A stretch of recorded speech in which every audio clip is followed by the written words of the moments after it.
Are we taking questions? It's just me talking. Well, I'm looking forward to being in the ring tonight at WrestleMania 27. I didn't think I was going to be a part of this event. I'm here, ready to referee. It's going to be a big show tonight. I thought initially when they started putting this show together, they were going to be a little thin. A few injuries, roster's kind of a little bit depleted, but they put together a blockbuster card. I'm happy to be here. I'm excited about Tough Enough. I'm excited about Monday Night Raw tomorrow. And then Tough Enough showing up right after that episode. So anyway, it's a good day to be at the office. Tonight the office is here at the Georgia Dome, so it's going to be a good night for Stone Cold Steve Austin. Any questions anywhere from anybody? Okay, since there's no questions, I'm kidding. Hey, what's happening, pal? How are you? I recognize you, brother. How are you? Absolutely wonderful. That was just it. How are you? I'm damn good. Another easy question. Right there, brother. Stone Cold Steve Austin, with all the trouble with The Rock, with The Miz, with everybody going on, can we guarantee an impartial referee? That's what I'd like to promise that, but I don't know if I can. No, I'm going to call it right down the middle. You know, there's a lot of animosity between Michael Cole and Jerry the King Lawler, and as it should be. Michael has done a wonderful job of running his mouth and being an arrogant piece of trash. And I'm proud of him for stepping up, because I wondered, this guy's so vanilla, where really is he going to go? And he's found the comfort zone, and he's done really well. And Jerry Lawler is one of my favorite performers of all time. He tells great stories. He's a wonderful interview. And the match is built. They've done a wonderful job with it. What other way to make it better than to bring in myself? So it's going to be a good one. You in the red shirt? Chicago. What do you think about when they have the what chant at every show when you're not there? Like, how does that work? Well, I tell you what, there's some things you do, and I created the what thing when I was a heel. It was just a smart-ass response, just to say something after they tried to lay down some smack on you, and out of disrespect, you just kind of say what, and people still do that. So it's kind of one of those things that stood the test of time, at least as we speak now.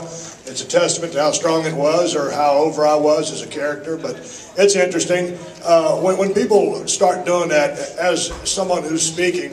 All you need to do is take the pauses out of your speech to eliminate the spot for the what. So there is a way to prevent it. Some people don't seem to realize that, but if you just keep your flow going, don't give them that break, they really can't get it in. So it's all how you play your promo. You can use it to work for you or against you, or choose to ignore it, and it's going to be what it is. But even when you're doing a promo and that what chant happens, you still need to get your message across, so you can't let it rattle you, and some of these cats still get rattled by it. Yes, right there. Yep, you with the blue phone. Brandy Garcia from Citrus College tonight. I was just wondering, how was your experience on Tough Enough to differ from your experiences in the ring, or is it just the same? Well, I mean, it's a whole different ballgame. This is a contest. We've got 9 men, 5 women trying out for a contract, with WWE. The winner gets a contract with WWE. In this show, most of the time when you saw Stone Cold Steve Austin in a situation in this ring, it was a guy who was a little pissed off at the system and was always being rubbed the wrong way, and who had a certain mindset to be absolutely number one, no matter what he had to do to get there and stay number one. And Tough Enough, I take the job very seriously. I think in running this show, there's no one that they could have got. They could have done any better than me at this, because I know what tough is. My body of work and my career says that. But I mean, you're going to get different doses of me. There's times when I'm trying to give these kids some advice, and I'm not stone cold all the time. Now, they're certainly going to get that part of me too, because it's a tough business and a tough world. And I want them to pay some dues right off the bat to learn to respect the product inside those ropes and within the confines of WWE. This is a great business. And if you're lucky enough to win that contract, you will have to pay some dues, and I'm going to be tough on you. But you're going to see different levels of Steve Austin in this show.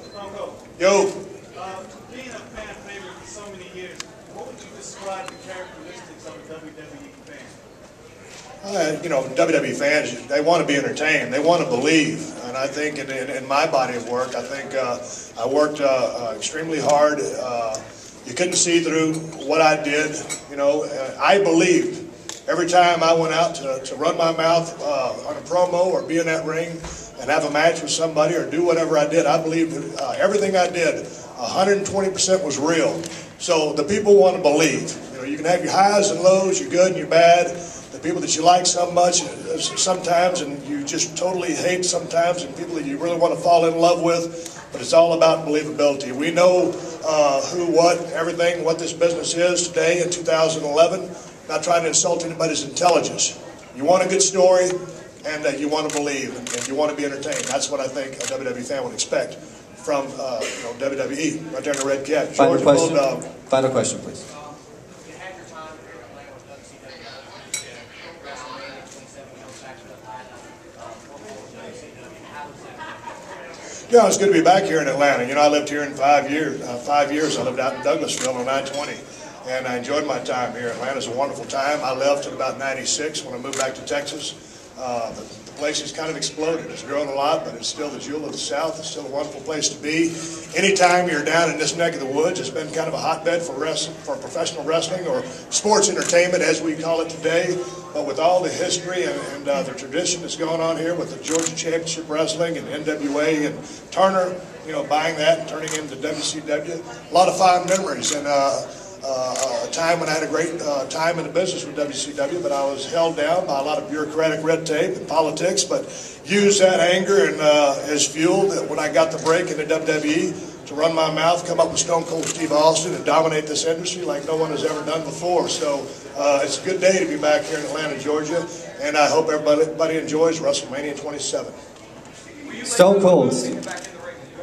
No, I'm happy. I got back in the ring with a couple of kids and Tough Enough, and I think if this show does well, and I'm looking forward to this show. I think you're going to enjoy the show when you get a chance to see it.